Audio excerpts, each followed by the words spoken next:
Capital Sonoro. Capital Político.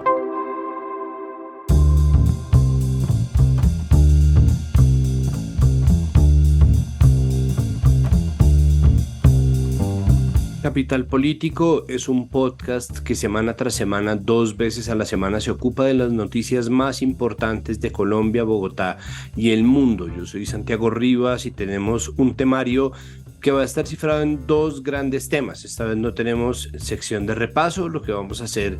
es el tratamiento largo de un tema y el tratamiento un poco más breve de otro tema. Ese primer tema es la apertura del macrocaso 11 de la Jurisdicción Especial de Paz, JEP, el caso que aborda las violencias basadas en género de todo tipo, sobre todo la violencia sexual como un arma de guerra. Vamos a estar tratando de entender las muchas implicaciones y el futuro, pues, de lo que se viene para la investigación de este macrocaso que por muchos años se peleó para que se abriera y por fin se abrió. Y vamos a terminar hablando sobre las candidaturas que el Consejo Nacional Electoral acabó por sacar de los tarjetones, ya venciéndose el plazo para saber quiénes sí y quiénes no pueden ir a hacerse elegir en las votaciones de este 29 de octubre. Entonces, empecemos.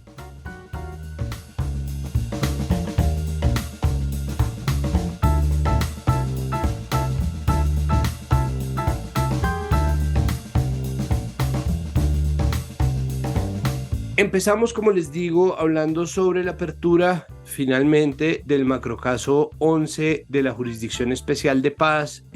Para tratar de entenderlo tenemos 3 invitadas que nos van a contar las implicaciones y el mecanismo que va a seguir este macrocaso. Se hizo incluso un colectivo de colectivos, un colectivo de organizaciones sobre el cual ya nos van a contar que estuvo jalonando todo este proceso. Entonces empezamos con María de los Ángeles Ríos Zuluaga, abogada, coordinadora de incidencia de la Red Nacional de Mujeres. María de los Ángeles, bienvenida a Capital Político. Muchísimas gracias por estar aquí con nosotros. Hola Santiago y hola a todas las personas que lo escuchan. Muchísimas gracias a ustedes por la invitación. Hábleme un poco sobre las implicaciones de finalmente tener el macrocaso 11 que se había anunciado hace varios meses, pero que finalmente se abre de manera oficial. Hábleme sobre cómo ha sido este proceso para llegar hasta acá. Bueno, pues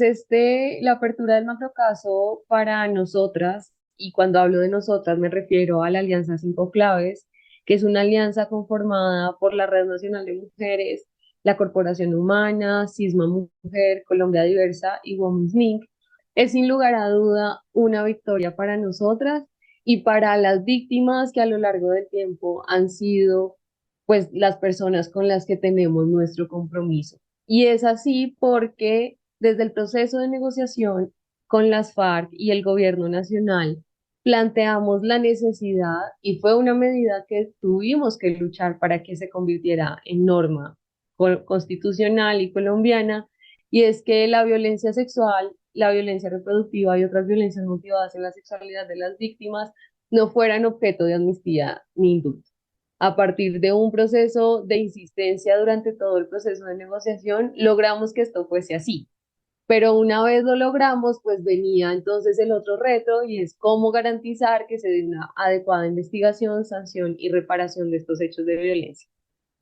Y esa fue lo que hemos trabajado a lo largo de más de 5 años, y fue la solicitud formal a la Jurisdicción Especial para la Paz de que abordara de manera transversal en los diferentes macrocasos estos tipos de violencia, pero que a su vez diese apertura a un macrocaso específico que además tiene el nombre que nosotras propusimos durante mucho tiempo, y es el macrocaso 11 de violencia basada en género, violencia sexual, violencia reproductiva y otros crímenes cometidos por prejuicio basado en la orientación sexual, la expresión y o identidad de género diversa en el marco del conflicto armado colombiano. Pero esto, además de ser una victoria de un proceso de lucha, es así porque plantea que va a abrirse una oportunidad para superar la impunidad histórica que han acompañado estos hechos de violencia y que han tenido que enfrentar las víctimas de manera desproporcionada. Y es que a lo largo del tiempo en Colombia, en el marco del conflicto armado, pero también en los hechos de violencia basada en género en general, pues ha habido una denegación de acceso a la justicia. Y esto lo que ha implicado es que haya una invisibilización de estos hechos de violencia y no haya una claridad sobre el impacto desproporcionado de cómo el conflicto armado ha afectado a las mujeres y personas LGBT. Entonces, también es un nuevo paradigma que se abre en la justicia transicional en Colombia, que sin lugar a dudas tendrá que tener repercusiones en la justicia ordinaria y que nos va a permitir de verdad lograr que la paz y el proceso de justicia transicional colombiano pueda transformar la vida de las mujeres y personas LGBT. La apertura de este caso y en general el enfoque de género fue uno de los puntos de mayor discordia durante las negociaciones y posteriormente en el camino hacia la votación del plebiscito del 2 de octubre de 2016. ¿Por qué existe una oposición a que los acuerdos, la justicia restaurativa, en general, estos diálogos de paz tengan un enfoque de género? Porque una vez ganó el no en el plebiscito, parte de lo que se tuvo que negociar fue precisamente ese enfoque de género. Pues porque sin lugar a dudas el escenario judicial es también un reflejo de la sociedad en la que vivimos y Colombia es un país, como muchos otros, en la que las condiciones de discriminación histórica de las mujeres han hecho y de las personas LGBT han hecho que estos sean tratados como temas menores sin importancia y que deben pasar a un segundo lugar. Pero lo segundo es porque hablar de esto tiene unas implicaciones en la sociedad que las personas responsables de estos hechos no siempre quieren asumir. Por ejemplo, nos han dicho en muchas ocasiones que si bien todos los actores armados ejercieron estos hechos de violencia, hay una sensación de vergüenza que no quieren reconocer el hecho, lo cual sin duda nos genera la inquietud de por qué socialmente es aceptado que se ejerzan estos hechos de violencia, porque si ocurren de manera masiva y reiterada es porque hay como una complicidad social. Pero en el momento en el que se quiere hablar de eso, que socialmente es aceptado, pues entonces las personas se resisten a hacerlo por un tema, en algunas personas los han manifestado, de vergüenza. Pero lo segundo es que también nuestra lucha se enmarca porque los procesos de justicia transicional en Colombia y en el mundo se han reconocido como una ventana política, una ventana de oportunidad para que se reconozcan hechos y situaciones que en otro contexto no se reconocen. Y en ese sentido, la Jurisdicción Especial para la Paz y el proceso de justicia transicional en Colombia tiene que cumplir las expectativas de las víctimas, especialmente de las mujeres y personas LGBTIQ+, porque esta es la oportunidad de que se logre abordar primero el conflicto armado y cómo este tiene también unas prácticas sociales y culturales basadas en estructuras de discriminación, que esas estructuras de discriminación están profundamente relacionadas con el género, la orientación sexual de las personas y el sexo de las personas, pero al mismo tiempo, cómo se puede lograr transitar esto, digamos, esta realidad, porque la justicia transicional y la justicia transicional colombiana, que se enmarca en el marco de un proceso de justicia restaurativa, tiene dos grandes retos. El primero es establecer medidas que permitan transformar las condiciones que hicieron posibles los hechos de violencia que acaecieron en el marco del conflicto armado, pero segundo, establecer medidas que garanticen una no repetición y satisfagan unas expectativas que tienen las víctimas. Entonces, porque este es el momento de hacerlo, porque esta es la oportunidad, pero también porque es el mandato que le corresponde a la Jurisdicción Especial para la Paz, como a los diferentes mecanismos de justicia transicional, y porque sin lugar a dudas la paz es posible en tanto se transformen las condiciones de vulnerabilidad y de violencia que han afectado a las personas.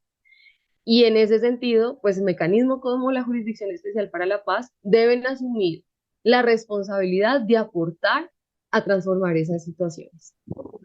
¿Existe una medida clara, María de los Ángeles, de estas violencias en el marco del conflicto que haya sacado, por ejemplo, la Comisión de la Verdad? Yo sé que una cosa es la Comisión de la Verdad y otra cosa es la Jurisdicción Especial de Paz, pero al mismo tiempo cifras emblemáticas como los 6.402 asesinatos cometidos en el marco de el macrocaso 03 en los años entre 2003 y 2008, es decir, el punto más álgido de los mal llamados falsos positivos, pues es una cifra que apareció tanto en el informe de la Comisión de la Verdad como en las cifras de la Jurisdicción Especial de Paz. ¿Existe algo similar, un conteo, un registro, así sea un subregistro en términos de violencias basadas en género, violencias sexuales y reproductivas, violencias contra las mujeres y contra personas LGBTIQ+. En el informe de la Comisión de la Verdad hay un capítulo, que es el capítulo Mi cuerpo es la verdad, es un capítulo en el cual se profundiza sobre cuál fue el impacto del conflicto armado en la vida de las mujeres. También está el otro capítulo que es sobre cuál fue el impacto del conflicto armado en las personas LGBTIQ+. Y si bien es cierto que plantea cifras, sobre todo menciona un reto que es el subregistro que existe, pero además esclarece que hay algo que sí es, digamos, de conocimiento y no depende del número de víctimas, que además es, digamos, la pregunta sobre el número de personas, digamos, que le rondan otros elementos como las violencias son importantes por el número de personas que la han vivido, o es justificable o no que haya un macrocaso por el número de personas que va a tratar el mismo, lo cual la respuesta es no. Y es no porque lo que sí nos dice el informe de la Comisión de la Verdad es que los hechos que han afectado a las mujeres en el marco del conflicto armado y personas LGBTIQ+, son desproporcionados, pero además han tenido impactos a lo largo del tiempo que les han impedido desarrollar su vida de manera plena y digna. Y esto entonces lo que nos dice es que la pregunta que debe hacerse desde la Jurisdicción Especial para la Paz debe enmarcarse desde las causas estructurales que han permitido que los diferentes actores armados en el país ejerzan estas violencias, los impactos de las mismas, pero además cómo lograr que en un proceso dialógico de la justicia no ocurran hechos de revictimización. Y creo que hay elementos del auto, como hay elementos del informe de la comisión. O sea, el informe de la comisión da bastante información sobre el fenómeno de la violencia y es más, establece muy bien cómo la violencia sexual fue uno de los hechos que se ejercieron de manera desproporcionada contra las mujeres y las personas LGBTIQ+, y por qué fue así, ¿no? O sea, ¿qué puede explicar que eso haya sido así? ¿En qué zonas, digamos, ellas identifican una mayor acaescencia de estos hechos? Pero también menciona cómo para establecer una adecuada investigación se deben establecer medidas y metodologías que respondan a los retos en la investigación. ¿Eso qué quiere decir? Que si en Colombia hay un subregistro de los hechos de violencia sexual, violencia reproductiva y otras violencias motivadas en la sexualidad de las víctimas de la violencia basada en género, la Jurisdicción Especial para la Paz, en su tarea y su labor oficiosa, debe determinar cuál es el número aproximado de víctimas, pero más que el número es por qué en Colombia hay un subregistro en la denuncia de estos hechos. ¿No será porque ha habido una revictimización y un cuestionamiento a las víctimas que desean denunciar esto al punto que se desincentivó la denuncia, o porque existen unas condiciones de riesgo actuales y contextuales que han hecho que las personas no consideren que acceder a la justicia sea una medida que les va a permitir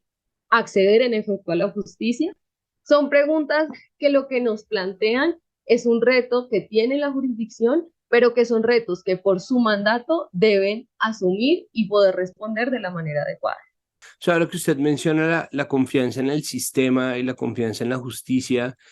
existió durante mucho tiempo una voz, pues existe, pero una voz que durante mucho tiempo fue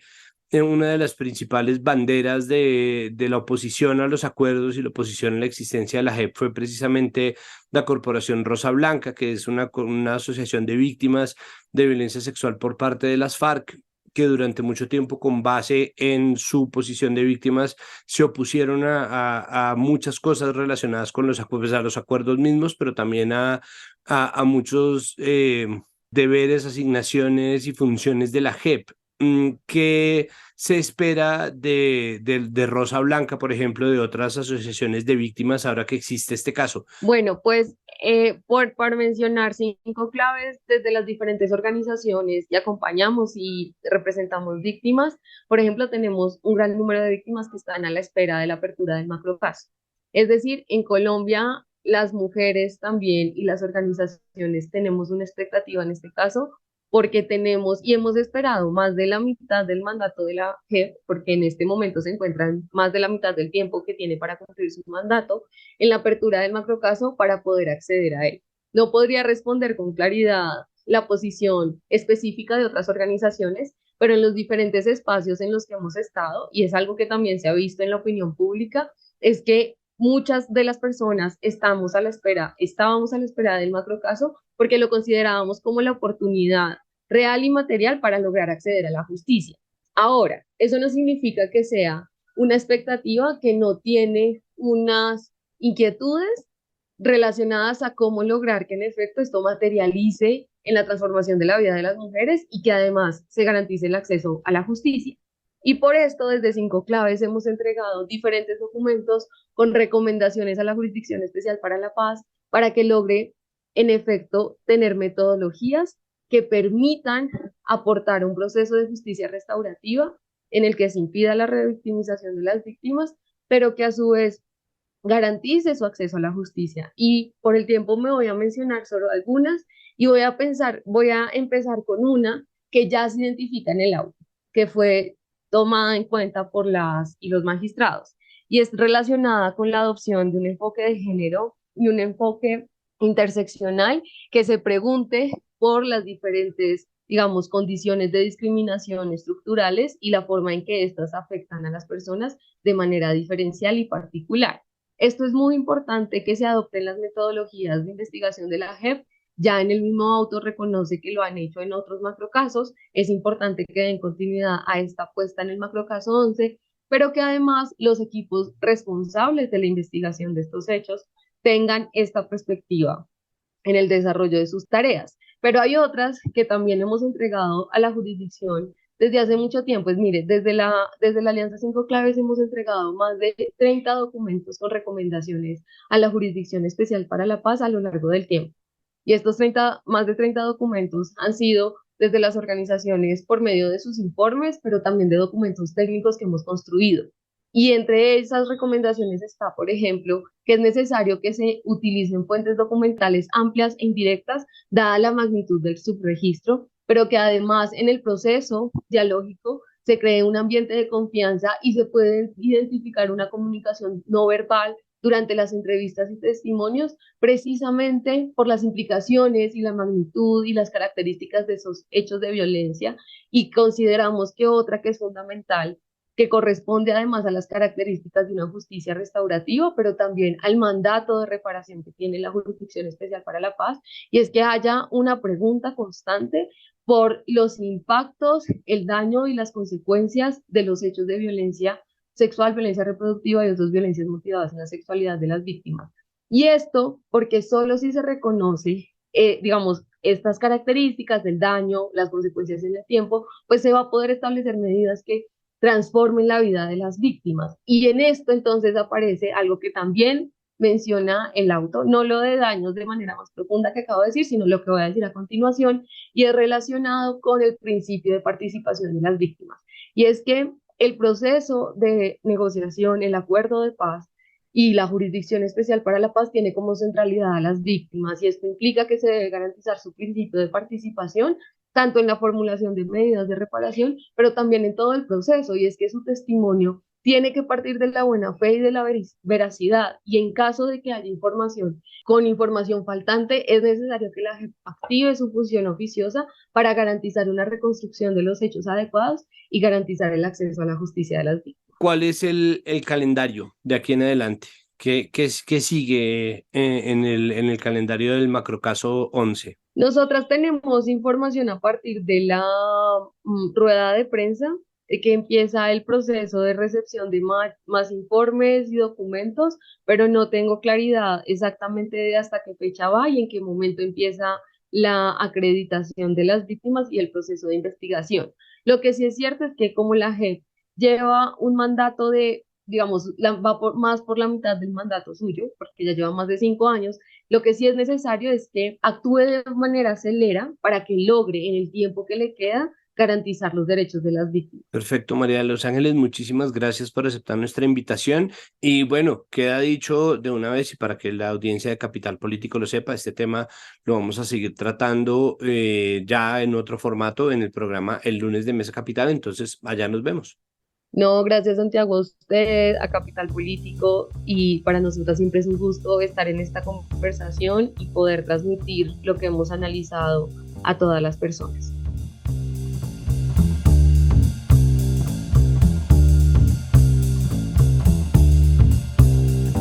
Continuamos este tema nuestro sobre el macrocaso 011 de la JEP y para seguir hablando, esta vez con enfoque en el trabajo con víctimas, se encuentra con nosotros Lilibet Cortés. Ella es subdirectora de Justicia Transicional de Cisma Mujer y que precisamente está en litigio y representación con varias de las víctimas y que pertenece a la Alianza 5 Claves. Lilibet, bienvenida a Capital Político. Muchísimas gracias por estar con nosotros. Gracias, Santiago, por la invitación. Pues bueno, me interesa que hablemos de víctimas precisamente porque la gracia de la JEP es precisamente que las víctimas estén en el centro. Entonces me gustaría saber qué implica o cómo reciben, por ejemplo, las víctimas con las que ustedes hacen litigio la apertura de este caso. ¿Qué cambia en el trabajo que ustedes vienen haciendo hasta ahora? Bueno, pues seguramente como habrás escuchado de mis otras colegas de la Alianza 5 Claves, como organizaciones de la sociedad civil, de mujeres y feministas, hemos estado trabajando durante muchos años ya para que la Jurisdicción Especial para la Paz le diera apertura a este macrocaso. Nosotras en particular en la Corporación Cisma Mujer representamos alrededor de 200 mujeres en la Jurisdicción Especial para la Paz en distintos macrocasos, pero la mayoría de ellas aún no tenían un caso en el cual acreditarse. Así que es una noticia muy positiva para ellas, que justamente también en marzo de este año, más de 100 mujeres que nosotras representamos le enviaron a la Jurisdicción Especial para la Paz una carta solicitándole la apertura del macrocaso. Así que es una respuesta anhelada por mucho tiempo, que abre además muchas expectativas con relación al acceso a la justicia de las mujeres y los retos que hay en particular en la justicia transicional. Hablemos sobre esos retos. ¿Cuál es el reto principal ahora que se abrió el caso de cara a las víctimas? Creo que un principal reto en este momento que tiene la jurisdicción es la superación del subregistro de casos. Si tú ves el auto que dio apertura al macrocaso 11, nuevamente se hace un llamado a la sociedad civil para que aporte más información. Claramente desde nuestro quehacer lo haremos, sin embargo, eso evidencia que el Estado colombiano sigue teniendo un déficit de información que le permita procesar adecuadamente estos hechos, incluyendo la comprensión del fenómeno de las violencias sexuales y de género en el conflicto armado. Un segundo reto muy importante es el reconocimiento de responsabilidades. En la Jurisdicción Especial para la Paz hay dos grandes momentos. Un momento que se denomina dialógico y un segundo momento que en la jurisdicción se denomina adversarial, y es en el que cuando no hay reconocimiento de responsabilidad ni aporte pleno a la verdad, los comparecientes imputados son llevados a juicio. Nuestra expectativa, pero en particular la expectativa de las mujeres, es que los comparecientes puedan reconocer su responsabilidad en este tipo de crímenes. Creo que ahí hay una gran oportunidad. Tú mencionabas hace un momento que la violencia contra las mujeres y la violencia basada en género ha sido perpetrada por todos los actores armados, ¿no? Y además está enquistada cultural y socialmente en nuestro país. Así que poder tener este reconocimiento es un paso clave para desnaturalizar estas violencias, para quitarles la etiqueta de normales, entender que ni dentro ni fuera del conflicto son normales ni justificables, y que tanto el Estado como la sociedad, además, por supuesto, de quienes tengan eventualmente responsabilidad en este tipo de crímenes, tienen la obligación de reconocer el lugar de las víctimas, reconocer su lucha histórica, pero también qué es lo que hemos hecho como sociedad para no escucharlas, para justificar estas violencias y para dejar la culpabilidad no en los agresores como debería ser, sino muchas veces en las víctimas. Y por último, hay un reto relacionado con garantizar la participación con enfoque de género de manera cualificada en este proceso. Eso es, por supuesto, un reto que le corresponde a la Jurisdicción Especial para la Paz, porque la expectativa de las mujeres no es solamente atravesar un proceso judicial, sino que ese proceso judicial tenga un impacto transformador en su vida. Y ese impacto transformador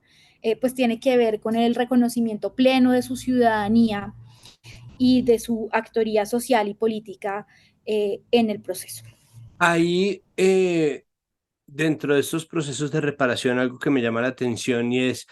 la JEP ha hecho énfasis en prestarse también para eventos comunicativos, ¿no? Esto ha generado también algunos debates, pero pues la verdad es que las audiencias en las que, por ejemplo, en el marco del macrocaso 03, militares en Dabeiba, en Medellín, han reconocido su responsabilidad en los asesinatos presentados como bajas en combate, mal llamados falsos positivos,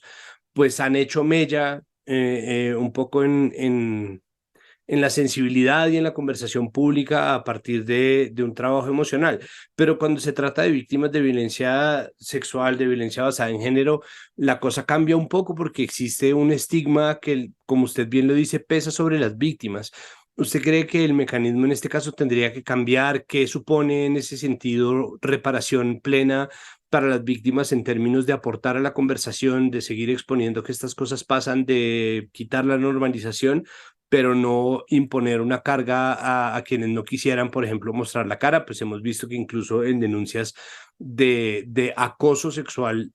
muchas víctimas optan por ni siquiera revelar su identidad. Creo que es complejo hablar de posturas homogéneas de las víctimas, porque cada una tiene un modo de ver lo que vivió y también unas apuestas políticas y de reivindicaciones claras al respecto. Entonces, yo diría que eso es algo que tiene que construirse justamente con ellas. Habrá algunas para quienes sea importante decirle en la cara al responsable, digamos, lo que a bien tenga, y otras que no querrán confrontarse con él o con ellos, otras que querrán mantener el anonimato y otras tantas que no, porque hace parte justamente de esa reivindicación que hace un momento mencionaba. En ese sentido, cuando trabajamos con víctimas de violencia sexual, si bien hay unos lineamientos y parámetros que deben seguirse, como el respeto por su intimidad y por su autonomía, lo cierto es que cada momento debe construirse y concertarse con ellas. Me gustaría que me explicara entonces el trasfondo de esto. Si la idea es precisamente que se desnormalice la violencia basada en género y la violencia sexual, pero al mismo tiempo no es necesario un repaso muy profundo de la historia de las guerras de la humanidad para saber que la violencia sexual ha sido utilizada históricamente como un arma de guerra. ¿Cómo llegamos a primero normalizar este tipo de prácticas? Es decir, cómo logramos a generar una aceptación social tácita de estas violencias en el marco del conflicto, de la cual está hablando usted y también nos habló María de los Ángeles Ríos, pero además, cómo sacamos de la conversación o cómo se sacó de la conversación la violencia sexual y basada en género dentro del conflicto, porque es decir, en este punto me parece muy extraño que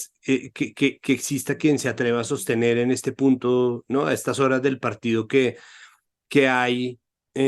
una barrera que divide lo privado de lo público en estas violencias. Lamentablemente, sí, sigue en muchos actores, tanto de la sociedad como en la institucionalidad, sosteniendo algún tipo de relación entre lo privado de la violencia contra las mujeres, inclusive no solo la violencia sexual, sino en general la violencia contra las mujeres. Así que si bien es cierto que cada vez más se dice que este no es un asunto privado, sino público, sobre todo, por ejemplo, después de que a mediados de la década del 90, con la Convención Belén do Pará, que establece de manera muy clara que es la Convención Belén do Pará, es la Convención Interamericana para prevenir y sancionar y erradicar la violencia contra las mujeres,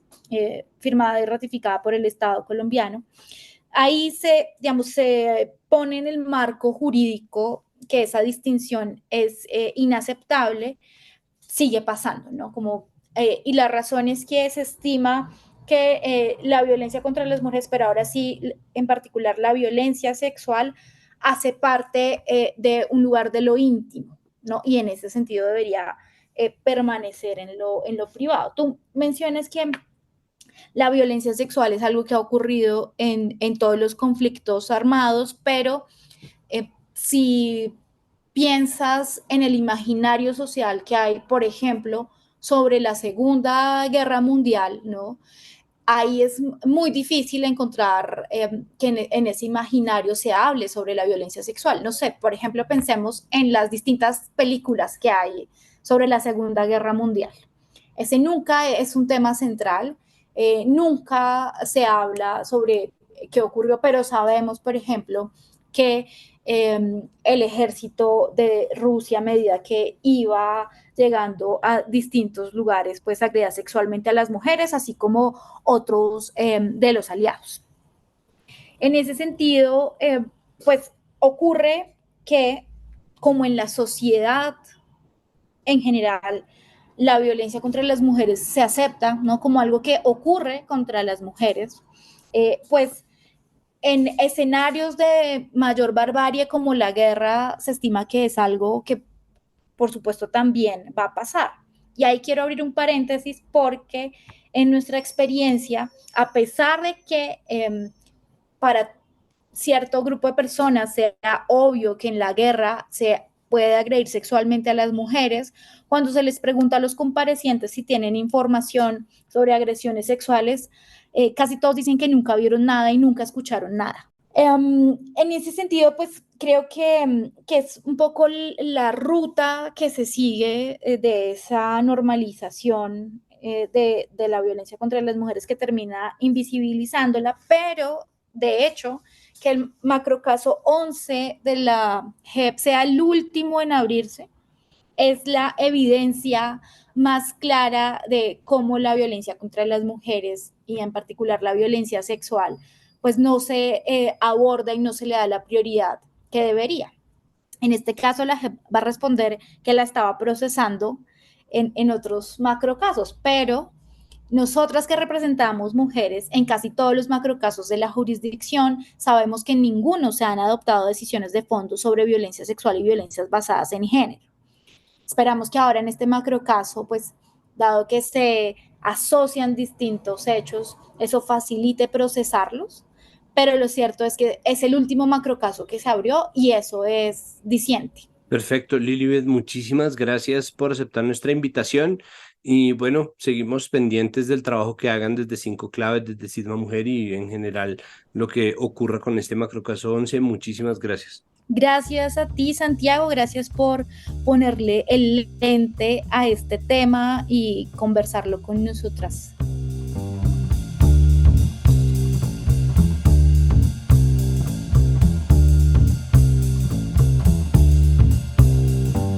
Para cerrar este tema grande del macrocaso 11 de la Jurisdicción Especial de Paz,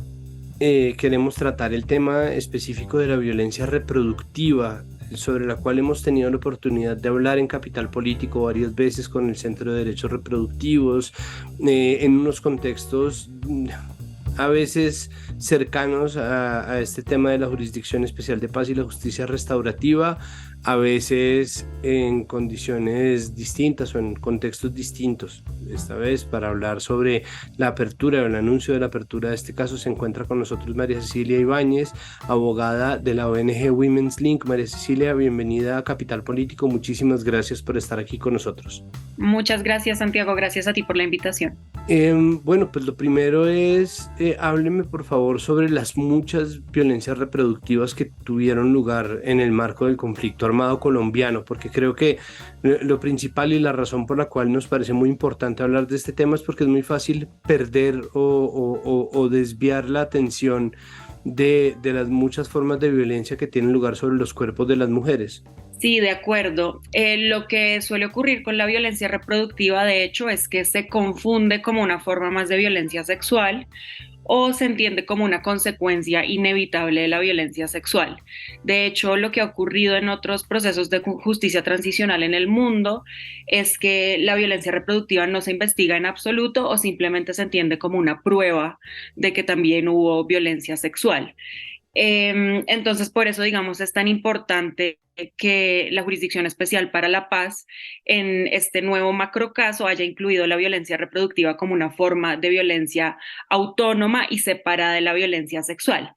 ¿Cuál es el margen de registro que existe para estas violencias? Definitivamente hay mucho subregistro y además lo preocupante de este subregistro es que existe porque las personas no tienen conciencia que la autonomía reproductiva es un derecho, que hay ciertas conductas como que te obligan a abortar, que te obligan a continuar con un embarazo, que te obligan a usar anticonceptivos que no son admisibles y que son una violación de los derechos reproductivos. Entonces, justamente por eso es que también hay tanto subregistro y ya uno se da cuenta cuando empieza a conversar con las personas que cuando les dice, pues la autonomía reproductiva es un derecho, esto es algo que no puede pasar, las personas empiezan a decir,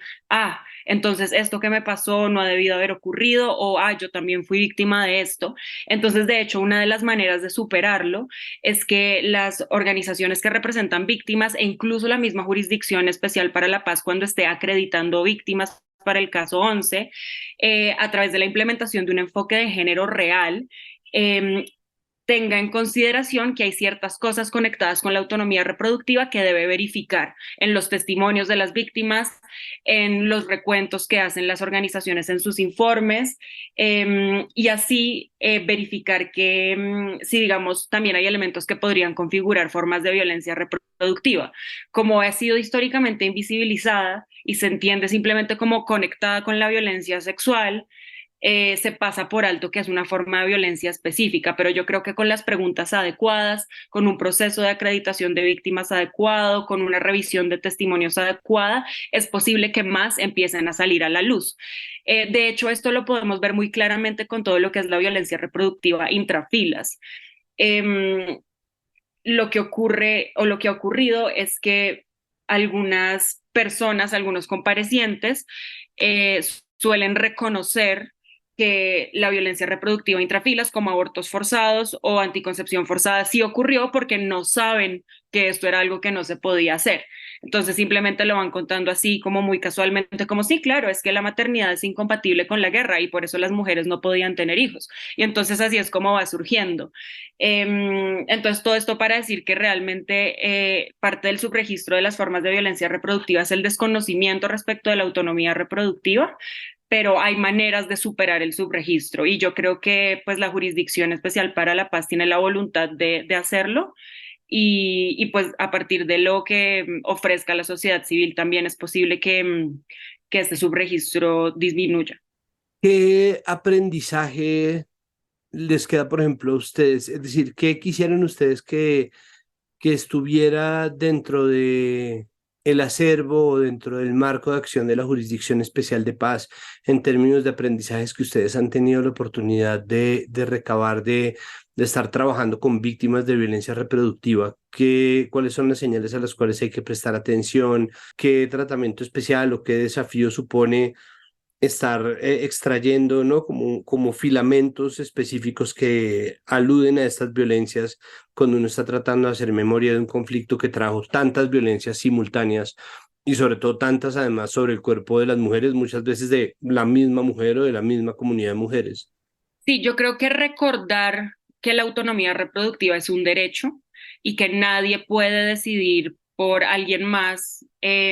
frente a cuántos hijos se quiere tener, cuántos hijos se puede tener, ni la manera o el espaciamiento en que se quiere tener estos hijos, como recordar esos conceptos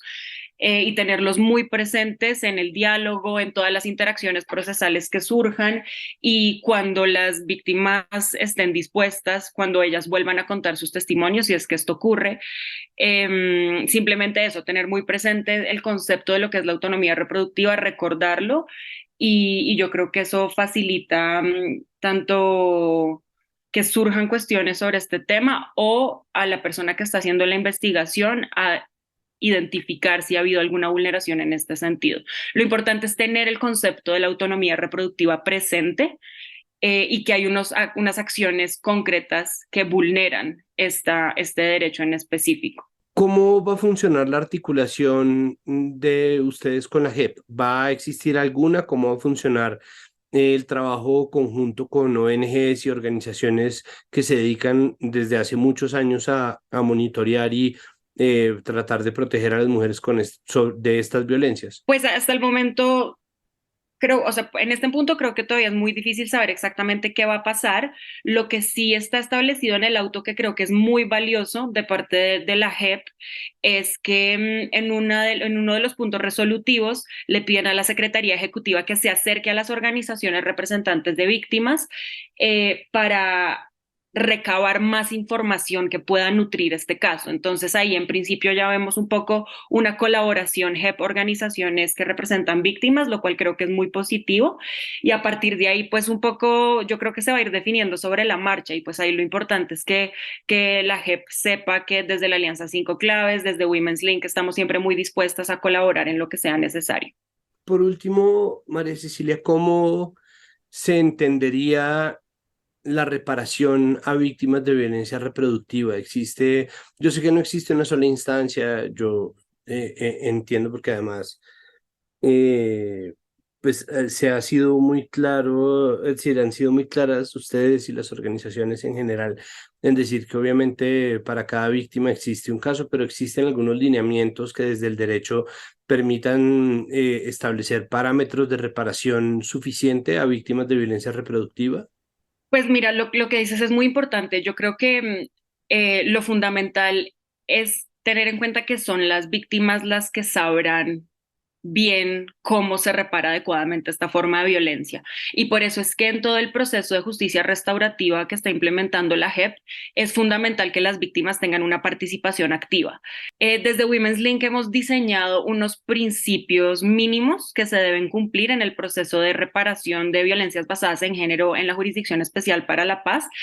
Y de hecho, el primer principio es la importancia de la participación activa de las víctimas en el diseño de los proyectos que se vayan a hacer en clave de reparación y siempre y cuando ellas quieran estar presentes, ¿no? Pues tampoco es que sea una obligación.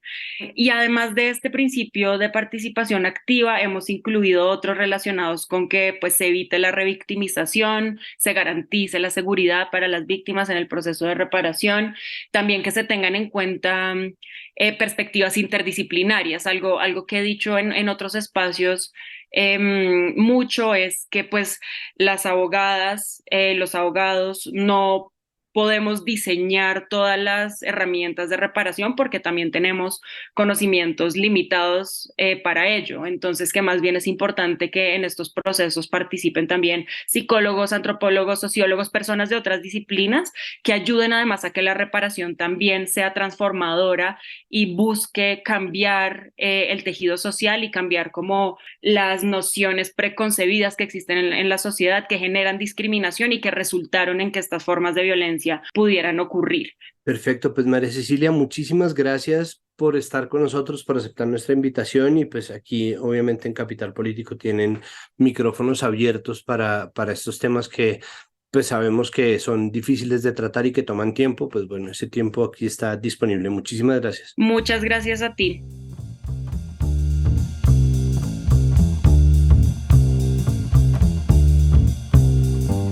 Cerramos este episodio de Capital Político con un tema,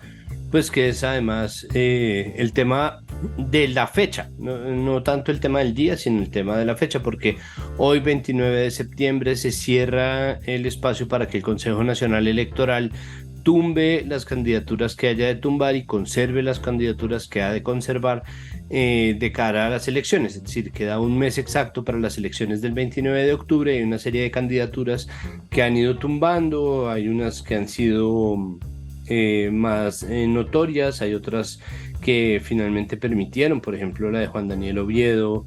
la de Gustavo Bolívar, que tenían algún tipo de denuncia de inhabilidad o insostenibilidad, insustancialidad, mejor dicho, ya me explicarán bien. Quedaron en firme, lo mismo la de Julián Bedoya, mientras que la hermana del actual gobernador del Magdalena, Patricia Caicedo, salió del tarjetón en la elección para la alcaldía de Santa Marta y salió la de Rodolfo Hernández, salió la de Santander López Sierra, el llamado Hombre Malboro, y muchas otras. Entonces, para tratar de analizar en qué queda entonces el mapa, si existe algún tipo de agenda, si se está enviando un mensaje o si las cosas simplemente están corriendo como deberían, se encuentra con nosotros un habitual de estos micrófonos, Esteban Salazar,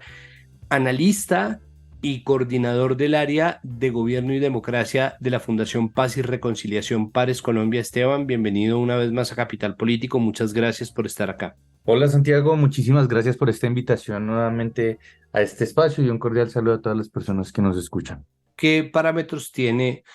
el Consejo Nacional Electoral para tumbar o dejar una candidatura? ¿Existe un canon, un parámetro de algún tipo? Bueno, yo creo que aquí es importante explicar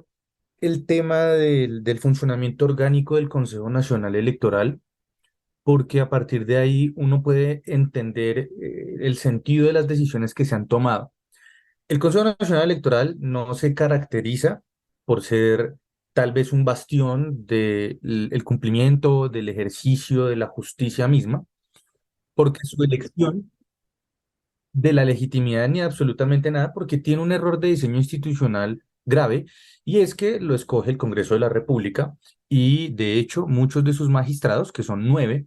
son mayoritariamente de los partidos mayoritarios, valga la redundancia. Entonces, en la medida que haya partidos que tengan una mayor representación dentro del Congreso, pues pueden escoger mayor cantidad de magistrados. Eso ha implicado a que vivamos niveles de impunidad altísimos en materia de sanción administrativa y electoral de las campañas y las candidaturas espurias que hemos visto a través de los tiempos. Y yo creo que el mejor ejemplo es Odebrecht, ¿sí? O sea, el tema de Santos, el tema de Zuluaga, el tema del archivo de los procesos, de las demoras que ha habido.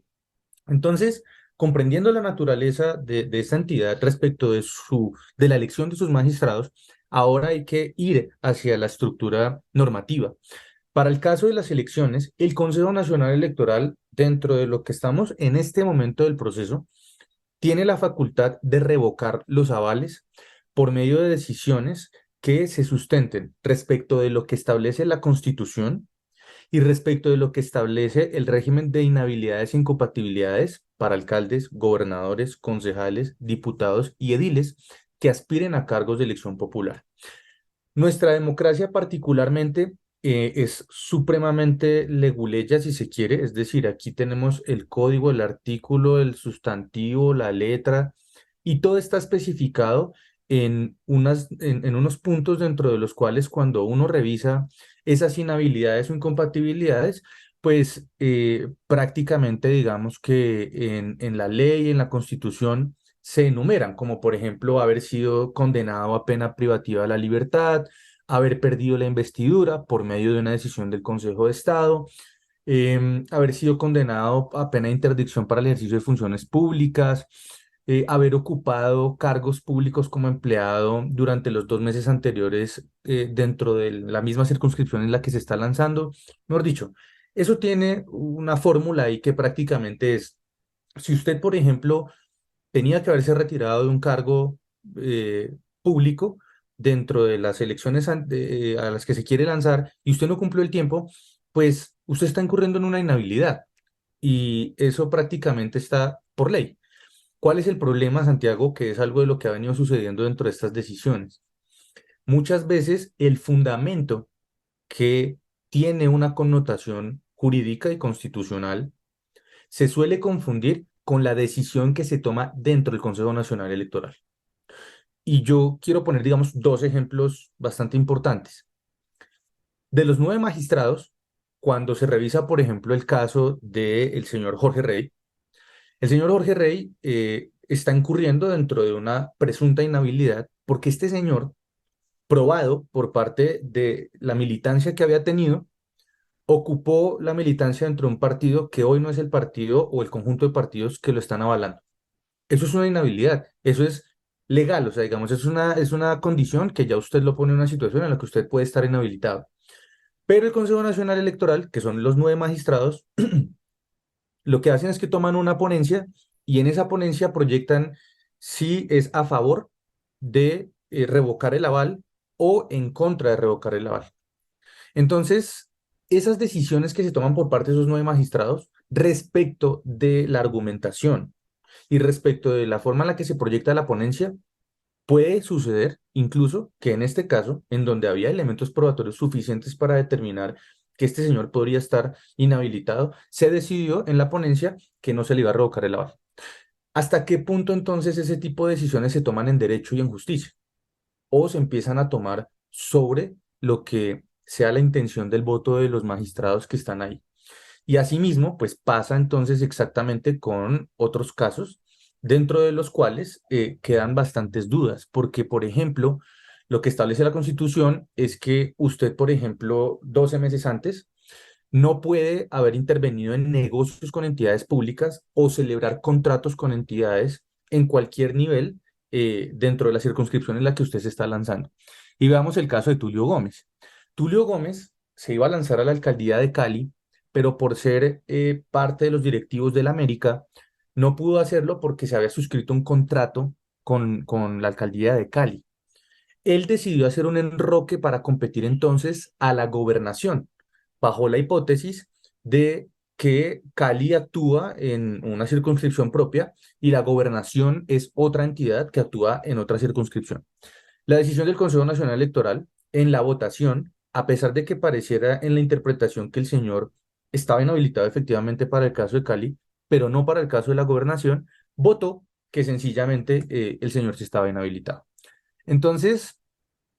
uno ve aquí algunas cosas preocupantes porque prácticamente a pesar de que existe un sentido en derecho para tomar estas decisiones, al final depende de la votación de cada magistrado, que puede votar a favor, en contra e incluso en algunos casos puede hacer un salvamento de voto en el que sencillamente no logra tomar la decisión.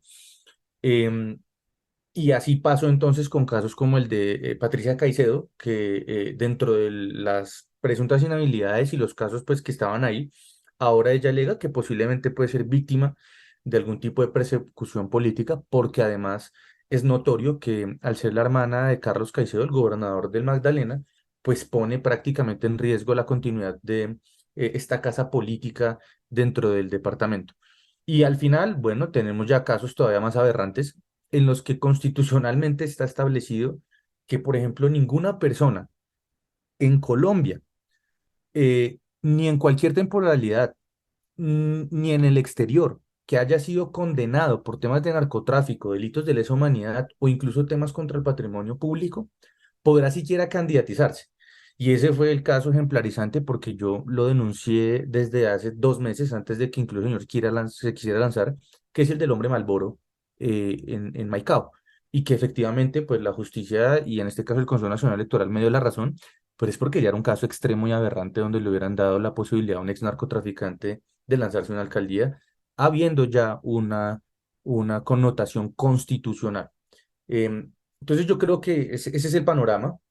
Es un tema agridulce porque el Consejo Nacional Electoral ha operado, digamos, de forma celere, de forma eficiente,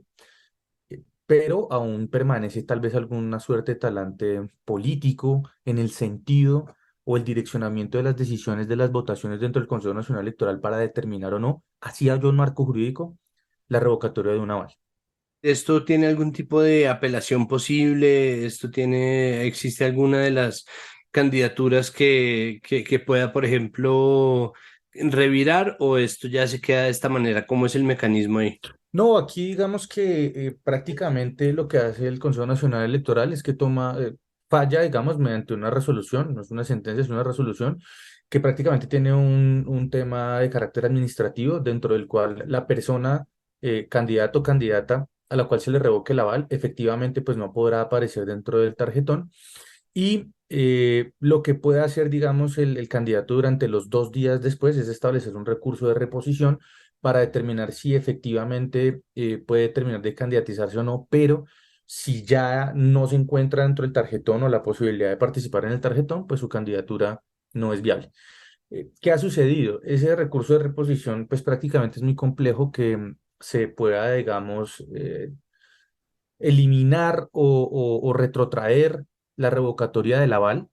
porque el acto legislativo 01 del 2019, que fue una reforma que se hizo ya hace más de 10 años, establece que pues en el marco del bloque constitucional, el Consejo Nacional Electoral es el que tiene esa facultad. Pero ¿qué pasa cuando mezclamos, por ejemplo, presuntas inhabilidades que por interpretación del Consejo Nacional Electoral se extienden más allá de la Constitución y de la ley y que puedan afectar derechos políticos. Ese es el caso de Rodolfo Hernández. Rodolfo Hernández completa 3 sanciones disciplinarias que están relacionadas con asuntos en materia de contratación pública y a pesar de esas sanciones se establece que este señor pues tiene una inhabilidad en firme por parte de la Procuraduría que en el marco de lo que sucedió en el caso del presidente Gustavo Petro es una decisión de carácter administrativo que no entra dentro del régimen de inhabilidades, pero que a nivel constitucional tampoco tenemos la actualización normativa para decir que en efecto no está inhabilitado. Y pasa exactamente lo mismo con el caso de Oneida Pinto. Oneida Pinto es una señora supremamente cuestionada, que estuvo prófuga de la justicia, que tiene investigaciones penales muy duras, a pesar de que lo que uno quiera decir, que la sanción política es la que debe llegar a determinar eso o no, y que el partido, los partidos o las firmas que recogió, pues debieron haberse limitado para que esta señora participara o no, esa señora no está condenada. Y al no estar condenada, entonces no ingresa aún dentro de lo que taxativamente se comprende como una inhabilidad o la imposibilidad de candidatizarse. Razón por la cual en estos 2 casos que estoy mencionando se acude entonces a la posibilidad ya de exigir por medio de un juez de la República una tutela para el derecho fundamental de elegir y ser elegido, o acudir a instancias internacionales de medidas cautelares que les permitan a estas personas por ese candidatizar. Yo lo que veo es que aquí existe una discusión jurídica supremamente mamona y técnica, que es un poco compleja de entender, pero que en los términos más pragmáticos es que hoy tenemos superpuestas 2 interpretaciones normativas, en algunos casos específicos, no en todos, en los que es muy complejo poder tomar la decisión sobre si se relaciona con una inhabilidad o no. Pero hay otros casos comprobadísimos que tenían las pruebas suficientes para determinarse y el Consejo Nacional Electoral decidió en su resolución que no había problemas, y en otras, en donde estaba comprobadísimo que sí se tenía que revocar, pues tomó la decisión correcta. Entonces, esto es prácticamente un sistema de justicia electoral a la orden de la carta del día por las complejas particularidades que implica cada análisis de cada caso. Pero ahí lo que hay, y para cerrar, Esteban, existe como una conversación en donde termina dañándose la naturaleza misma del fallo o de cada fallo del Consejo Nacional Electoral, porque termina viéndose desde la perspectiva como algo arbitrario, es decir, el hecho de que haya candidaturas cuestionadas, como usted mismo lo dice, y ustedes, de hecho, la última vez que hablamos era precisamente por el informe que ustedes presentan de candidaturas problemáticas y candidaturas que traen cuestionamientos.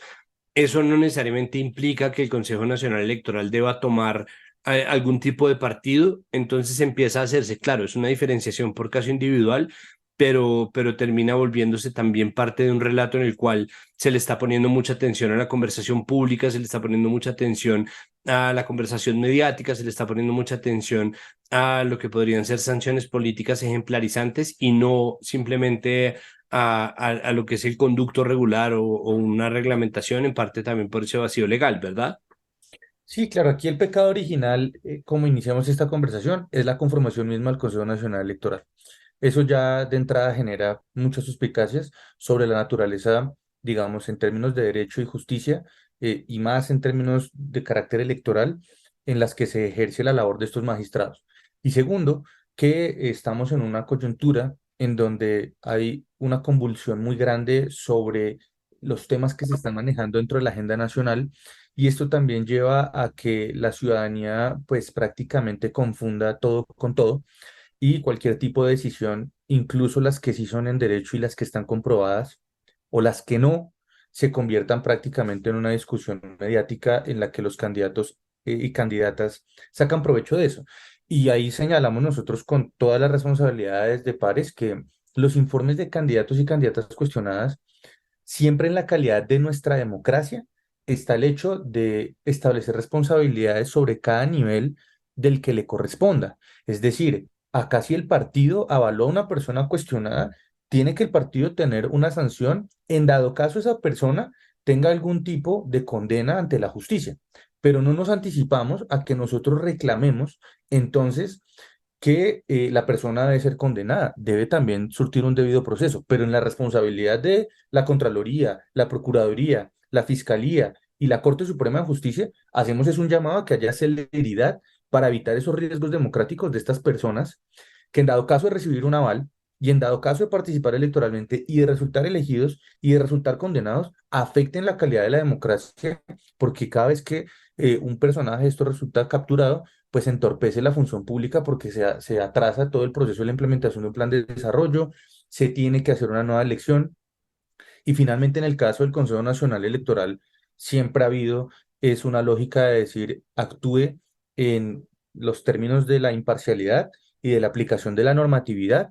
para la decisión sobre la revocatoria o no de los avales de las personas que en efecto ya se ha demostrado. Y tenemos los casos ya comprobadísimos como el del hombre Malboro, y tenemos otros casos de zonas grises en donde, por supuesto, pues en algunos sentidos quedará la duda razonable si estos magistrados están operando en justicia o en términos políticos. Y yo creo que es un asunto que naturalmente también se da cuando uno analiza también cosas sui generis, como le pasa a la Corte Constitucional cuando evalúa temas como la eutanasia, temas como el aborto, que son temas muy polémicos, pero que son temas que en un orden institucional como el que nosotros tenemos no tiene todavía un código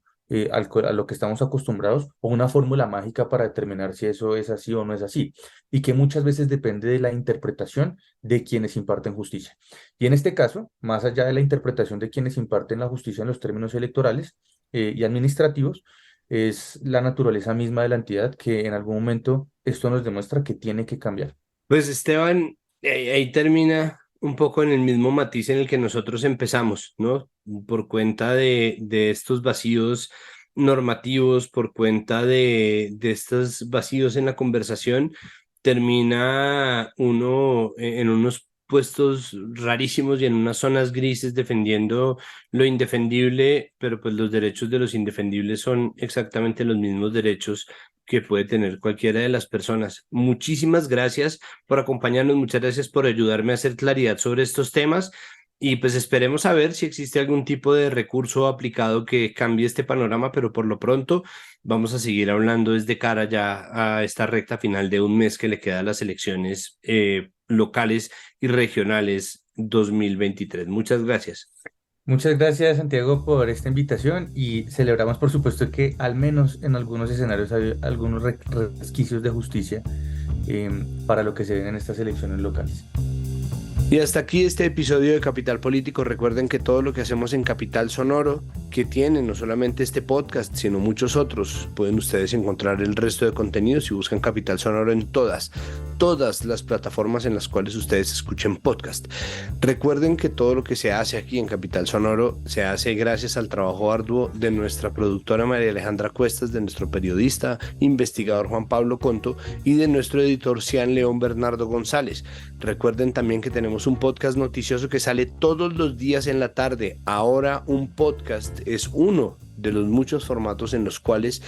se difracta, se divide y se expande el sistema noticioso del sistema de comunicación pública Capital, que se llama Ahora, y ustedes pueden encontrar todos los contenidos, incluyendo por supuesto nuestro podcast, a donde sea que miren y en donde sea que se encuentren. Pueden suscribirse también al boletín de noticias diario que va a llegar a su correo electrónico. De la misma manera, recuerden que esto es comunicación pública, es decir, nosotros no necesitamos ningún tipo de suscripción o no necesitamos financiamiento de nadie. Muchas gracias por pensarlo. Lo que sí es, ya que la plata se la va a dar a un proyecto independiente que en realidad lo necesita, a nosotros lo que nos puede dar es un empujoncito con la difusión, ayudarnos a recomendarnos en sus chats familiares y de amigos, en sus redes sociales, pegar el enlace, y si la plataforma en la cual usted escucha Capital Político y cualquier otro podcast que nosotros tengamos tiene la posibilidad de calificar, por favor denos una calificación, ojalá buena, siempre y cuando le nazca. Muchísimas gracias por su audiencia y nos oímos en el próximo episodio. Hasta luego. Capital Sonoro.